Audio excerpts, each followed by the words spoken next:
Assalamualaikum warahmatullahi wabarakatuh. Perkenalkan nama saya Iqbal Satyawardana dengan NPM 213402516394. Dengan mata kuliah pengantar bisnis, saya di sini akan menjelaskan PowerPoint saya yang berjudul kewajiban kontingensi. Oke, kita next ke slide selanjutnya. Yang pertama yaitu ada pengertiannya. Pengertian dari kewajiban kontingensi adalah kewajiban yang ditanggung oleh perusahaan dalam urutan akuntansinya dalam urutan yang memenuhi atau penampilannya tidak sepenuhnya terjamin di masa depan. Oke, kita next. Di sini ada slide selanjutnya, itu kepemilikan kewajiban yang dipengaruhi oleh kontingensinya.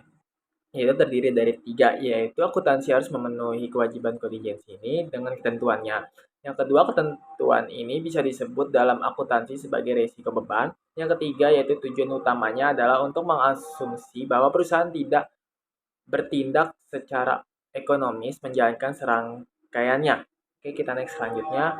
Jadi di sini ada slide selanjutnya, yaitu mengapa kewajiban kontingensi itu dicatat. Yang di sini dicatat yang pertama adalah prinsip pengungkapan penuh. Berdasarkan prinsip pengungkapan penuh, semua fakta signifikasi dan relevan yang terkait dengan kinerja keuangan dan fundamental perusahaan harus diungkapin dalam laporan keuangan. Yang selanjutnya adalah prinsip materialitas. Prinsip materialitas menyatakan bahwa semua informasi dan hal keuangan itu penting yang diungkapkan dalam laporan keuangan. Untuk yang ketiga, prinsip kehati-hatian.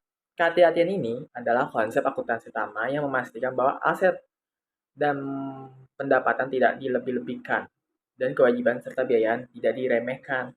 Oke, kita next selanjutnya. Di sini slide selanjutnya yaitu dampak kewajiban kontingensi terhadap harga saham. Apa sih itu? Nah, di sini saya menjelaskan yaitu kewajiban kontingensi cenderung berdampak negatif pada harga saham perusahaan karena mengancam berdampak negatif pada keumuman perusahaan untuk menghasilkan laba di masa depan. Berdasarkan dampak terhadap harga saham itu tergantung pada kemungkinan timbulnya kewajiban kontingensi dalam jumlah yang terkait dengannya. Karena sifat kewajiban kontingensi yang tidak pasti, sulit untuk memikirkan dan ukurannya dampak pasti yang sangat sulit mungkin ditimbulkan terhadap harga saham perusahaannya. Oke, kita next selanjutnya. Di slide selanjutnya itu memasukkan kewajiban kontingensi dalam modal keuangan, yaitu permodalan. Kewajiban kontingensi dapat menjadi konsep yang rumit karena tingkat subjektivitas yang terlibat pada analisis dibagi dalam terkaitan dengan pemodalan kewajiban kontingensinya.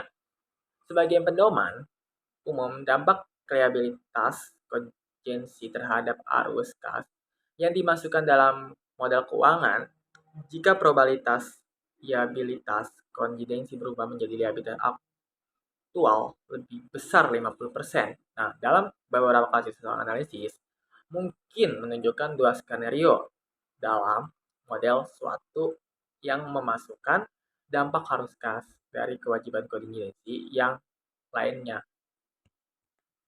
Untuk slide selanjutnya yaitu mengapa menggunakan pengetahuan tentang kewajiban kontingensi dalam berinvestasi, yaitu karena kewajiban kontingensi berpotensi dapat mengurangi aset perusahaan dan berdampak negatif terhadap probabilitas bersih dan arus kas masa depan. Pengetahuan tentang kewajiban kontingensi dapat mempengaruhi keputusan investor. Seorang investor membeli saham perusahaan untuk mendapatkan bagian keuntungan di masa depan. Karena kewajiban kontingensi dapat mengurangi kemampuan perusahaan untuk menghasilkan laba, pengetahuan tentang hal itu dapat menghalangi investor untuk berinvestasi di perusahaan tergantung pada kontingensi dan jumlah yang terkait dengannya. Next selanjutnya, Yaitu sini ada contoh soal. Contoh soalnya itu diasumsikan bahwa selama bulan November, sebuah perusahaan menjual produk seharga 60 juta dengan garansi produk 36 bulan untuk perbaikan kerusakannya. Pengalaman sebelumnya menunjukkan rata-rata biaya untuk memengaruhi kerusakan adalah 5% dari harga jual dalam masa garansi, yaitu ayat jurnal untuk mencatat estimasi biaya agar produk untuk bulan November adalah sebagai berikut. Nah, di sini ada table yaitu dari tanggal 30 November, yaitu terdiri dari beban garansi produk sebesar 3 juta, utang garansi produk 3 juta, dari beban garansi bulan November tadi 5% dikali 60 juta. Nah, transaksi tersebut secara tepat membandingkan pendapat dan beban dengan mencatat biaya garansi.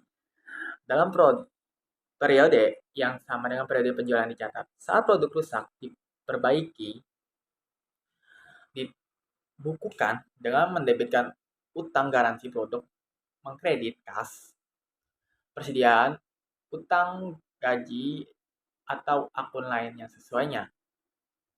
Dengan demikian, jika pelanggan membutuhkan pengganti komponen senilai 200.000 pada tanggal 15 Desember, ayat tersebut akan dicatat sebagai berikut. 15 Desember, yaitu ada utang garansi produk sebesar 200.000, beban produksi 200.000, yaitu ada mengganti komponen yang bagian-bagian yang rusak tersebut. Oke, next. Jika suatu kewajiban kontingensi kemungkinan besar akan tetapi tidak dapat diperkirakan atau hanya mungkin saja terjadi, maka karakteristik kewajiban kontingensi bersyarat tersebut harus diungkapkan dalam catatan laporan keuangan. Penilaian profesional diperlukan untuk membedakan antara kewajiban bersyarat, kontingensi yang kemungkinan besar akan terjadi dan hanya mungkin saja terjadi. Perhatikan contoh umum dari kewajiban bersyarat yang diungkapkan dalam catatan laporan keuangan adalah proses pengadilan, isu lingkungan, jaminan, dan kontingensi dari penjualan piutang. Oke, sekian dari saya. Jika ada salah-salah pengungkapan atau berbicara kurang jelaskan, mohon dimaafkan. Sekian dari saya. Terima kasih.